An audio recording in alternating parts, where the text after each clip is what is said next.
You know that feeling? You're standing in the gym at the start of your run or your lift session, and your legs feel like lead. Your heart rate is already high, your brain feels foggy, and honestly, you'd rather be anywhere else. But then your voice kicks in, the one that says, no days off, the one that says, if you stop now, you're losing ground. So you push through, you grind out the session, you ignore your check engine light. But what if I told you that by pushing through that specific wall, you're actually making yourself slower, weaker, and worst of all, metabolically stuck? Welcome back to Female Sports Nutrition. I'm Kristen, and today we're talking about the hardest skill in athletics, which is listening. As female athletes, we are conditioned to believe that more is always better. More miles, more reps, more intensity. But the science tells a very different story. Today, we're diving into the performance paradox, the biological reality that your biggest gains don't happen in the gym. They actually happen during the pause.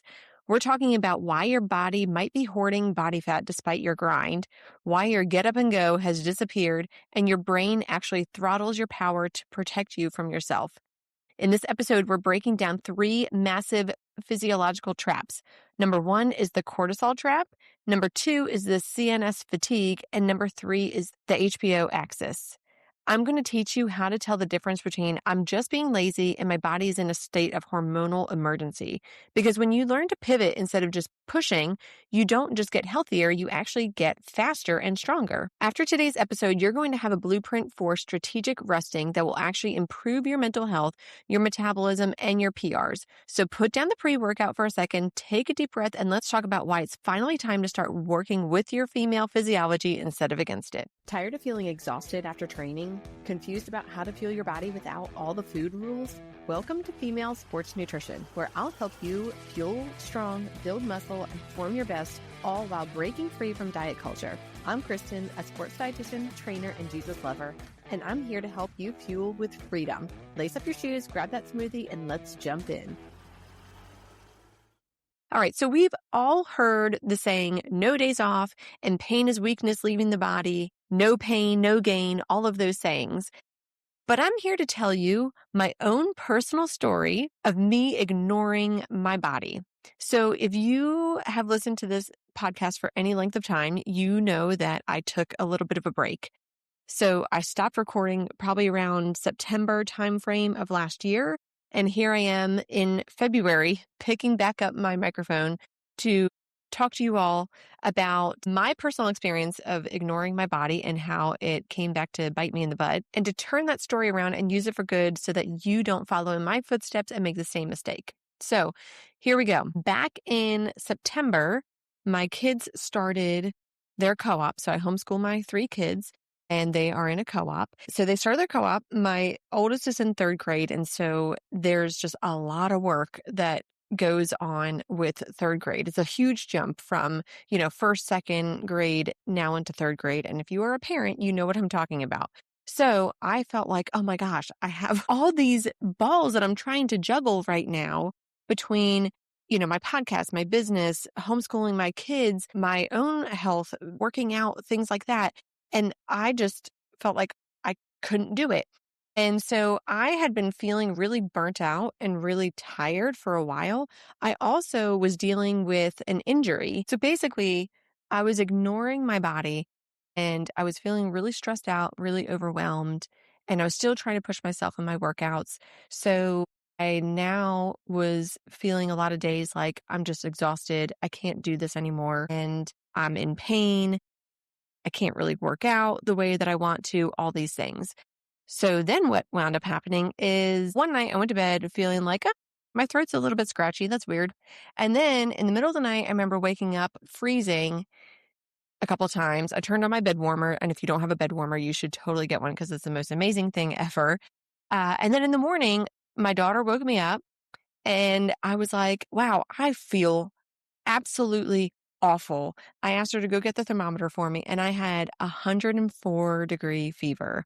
And I was like, oh my gosh, I could not believe this. And again, if you've listened to this podcast, you know that I've been very open about having some autoimmune conditions, one of which is Addison's disease. And Addison's disease is where your body attacks your adrenal glands, and your adrenal glands are responsible for producing cortisol. And cortisol is involved in everything. I mean, that's people say it's your stress hormone, and that is true. It is your stress hormone. But when you get sick, your body is under stress. And so it's going to release more cortisol. If you're working out, your body's going to release more cortisol. And so my body does not have the ability to do that. And so I wind up having to take steroids to replace that. Also, my body does not reabsorb salt or sodium because the hormone that's responsible for that, aldosterone, also gets produced by your adrenal glands. So I have to take in a lot of extra salt. So now that I have 104 fever, this is really concerning because I can go into what's called adrenal crisis, which is where my body basically goes into shock and I can, worst case scenario, die from it. So I wound up having to go to the hospital because of this really high fever. And they test me at the hospital. Turns out I have COVID. So, I get better. And then, no joke, a couple weeks later, I am sick again with, I don't even know what, the flu maybe this time. And I was like, you know what? My body is telling me that I need to take a break. That doesn't mean that I'm completely quitting, but I need to take a break. I need to slow down and I need to take care of myself. I'm trying to deal with this injury. I keep getting sick. Obviously, my body is not holding up well with all of this. So I'm here to tell you that listening to your body is not quitting. It's advanced data analysis. Your body is a high performance machine. And if the check engine light is on, you don't just cover it up with tape and keep driving like I did. Don't do that. So let's talk about what the check engine lights are. So the check engine lights are red flags for you to watch for. So physical signs are persistent soreness that doesn't go away after a warm up when you're working out.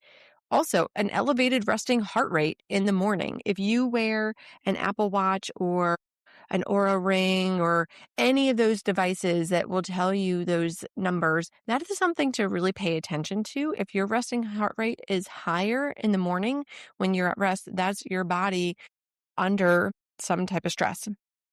Also, if you have disrupted sleep, like you're tired, but you cannot sleep, you can't stay asleep or you can't fall asleep, that is a check engine light going off. Also, changes in your menstrual cycle. That is your fifth vital sign. If you are having changes in your menstrual cycle, which I totally was, then that is a sign. That doesn't mean that your period completely goes away. It doesn't mean that it completely goes haywire. It might just be that you're spotting a little bit more, or maybe your periods are getting longer or shorter or closer together or further apart. All those things are something to take into consideration and to look out for. There's also mental and emotional signs. So loss of joy for the sport or whatever it is that you're doing, increased irritability or brain fog, and dreading workouts that you used to love, which I was experiencing all of these things. And then performance signs, the plateau, working harder but getting slower or weaker. And it's really interesting when I was writing out the outline for today's episode, that it's like we can say this to other people, but it's so hard when it's yourself. And you look back and you're like, what in the world was I thinking? Why didn't I realize that?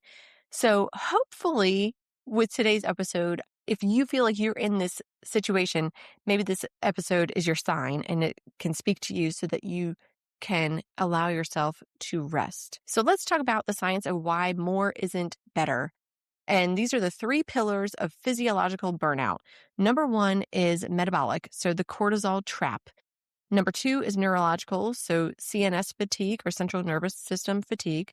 And number three is hormonal, the HPO axis. So let's first talk about the cortisol trap, why you're working harder and getting softer. So when you train, you create a healthy spike in cortisol. Like I said, cortisol is your stress hormone and working out is stress on your body. It's good stress. However, if you're overdoing it, then that's not good stress. That becomes bad stress. However, when you never turn it off with rest, you enter a state of chronic high cortisol. So for female athletes, this is a metabolic handbrake. Research published in the Journal of Endocrinology shows that chronically elevated cortisol is catabolic, meaning it actively breaks down muscle tissue for fuel. So high cortisol levels suppress lipolysis, which is the body's ability to burn fat, and increase the activity of lipoprotein lipase, an enzyme that promotes fat storage, specifically in the abdominal area.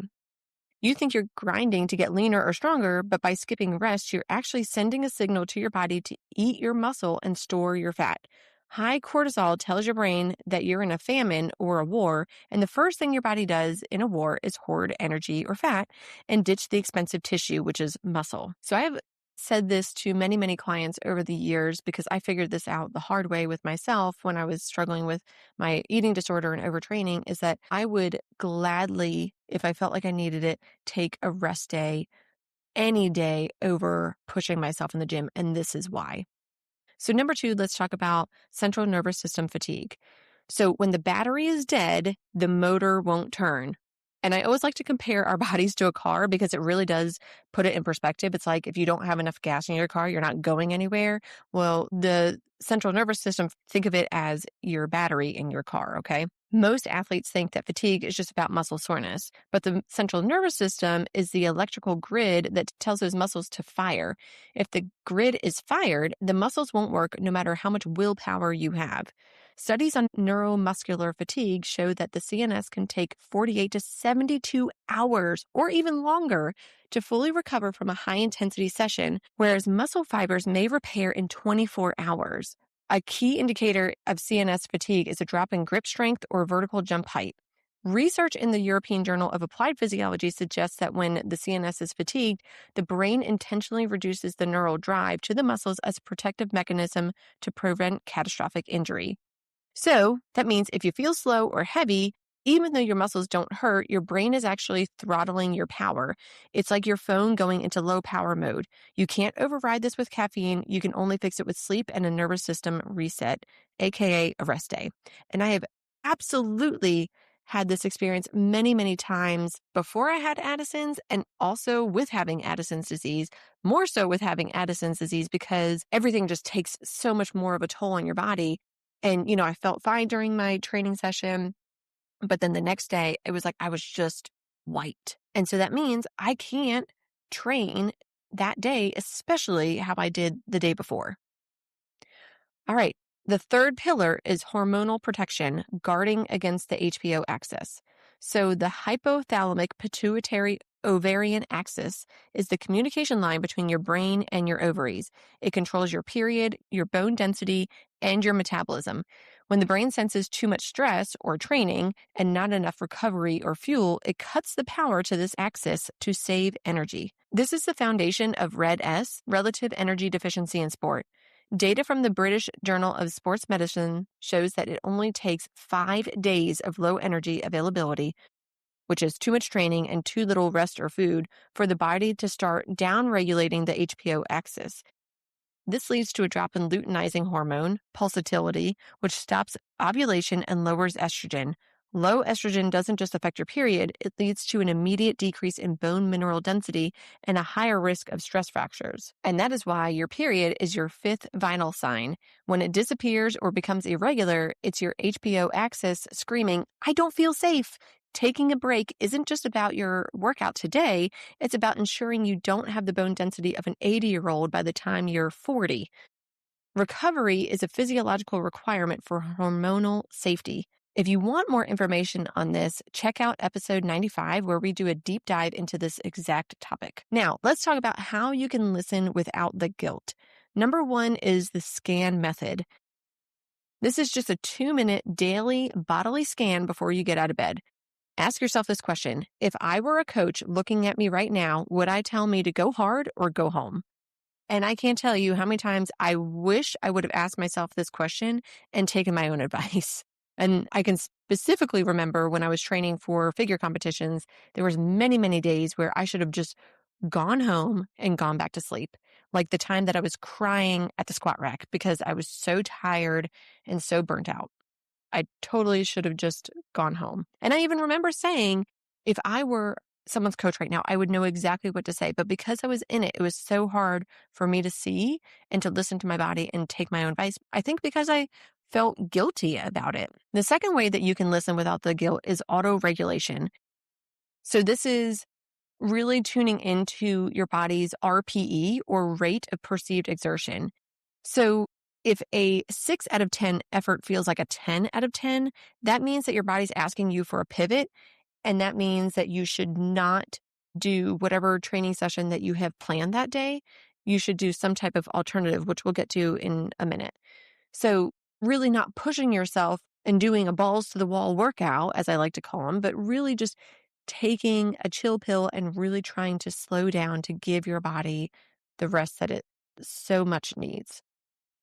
And the third way of how to listen without the guilt is the pivot versus the quit. So if your body's asking for that pivot, that means taking some type of a break. And a break doesn't have to mean that you're just sitting on the couch watching TV all day. It can be a deload or a yoga session or a long walk. Think an active rest day. It also could mean that you just need to take a nap when you feel like you need it, or maybe you go to bed earlier, or maybe you even wake up a little bit later. Don't feel guilty about doing any of these things because that's what your body needs. So think about this as if you were your own child, okay? If your child really needed some extra sleep or needed a nap, you're not going to say, no, get up and go do that workout. Of course, you're not going to do that because you know that their body needs the rest, and so do you. So don't do that to yourself. All right, now let's talk about long-term ROI or return on investment. So physical ROI is better injury prevention and hitting peak super compensation, or the phase where you actually get stronger. So by giving your body a break and the rest that it needs, you're actually going to do better in your sport. Believe it or not, which I've worked with so many endurance athletes over the years, and I kind of feel like they might be the worst. Although that might not be true. Now that I think about it, I think women that are training in the gym doing weights might actually be the worst. Or they might be neck and neck. I'm not really sure. But basically, if you are not playing like a seasonal sport and you can just keep going, that's what you're going to do. And you tend to feel like that's what I need to do. And I'm not going to take a break because why would I? I can just go to the gym as much as I want, or I can go for a run as much as I want. But your body's telling you otherwise. And so you should listen to it. Mental ROI is another long-term ROI. So this is where you're going to prevent burnout and extending your athletic lifespan. So you know that time where you feel burnt out. Okay, well, that's your body telling you, I am burnt out and I need a rest. And so by doing that, you can actually extend the lifespan of you competing in your sport. You don't have to be done by the time that you're 40 or 50 because you have such weak, brittle bones and you have so many injuries and all these other things. You can actually keep training until you're 70 or 80 or maybe beyond. And the last one is performance ROI. So this is coming back with more power, better focus, and higher intensity because you aren't leaking energy through your fatigue. And I will tell you, by me taking off these past couple months, I feel so much better and I have so much more focus and clarity. And it has allowed me to really sit back and think about my direction with this podcast and my business and how I can best serve you. And with that being said, I'm really excited to announce that I'm working on something behind the scenes for you that I think you're really going to love. And I'm planning on having it ready for you in the next week or two. So make sure that you're tuning in each week because I will announce it as soon as it's ready. And I think it's going to be such a great resource for everybody listening to this podcast. So make sure that you tune in next week and the week after, and you will be the first person to know about this exciting resource that I'm going to have for you. So let's kind of just wrap all this up and put this into action. So I challenge you to take one intuitive training day this week where you can adjust your plan based off of how you feel and not what the watch says. So what that means is if your body feels like I need a little bit of a break, take that little bit of a break and forget about pushing yourself. If you feel like I have a lot of energy and I can push myself a little bit more today, great, go ahead and do it. But then if you need that break, go ahead and take that break. And I'm going to leave you with this final quote. A rest day once a week keeps the injury away for a month. And this is so absolutely true. If you give your body what it needs, it will pay you back handsomely. So if you've been feeling stuck or exhausted and need a personalized plan to find that balance between push and pivot, apply for my one-on-one coaching. and let's get your hormones and your PRs back on track. I will drop that link below for you, and I'll see you next week. Hey friend, if this podcast inspired you, encouraged you, or changed you, I would love for you to leave me a review and share it with a girlfriend who will find it helpful or inspiring. That is the best way you can thank me and help me share my knowledge so I can help more people just like you. I'm so thankful that you spent this time with me today, and I'd love to connect with you. Join my Facebook group, Female Sports Nutrition, or send me a DM on Instagram, or hop on over to my website, elitenutritionperformance.com. I'll see you back here next week.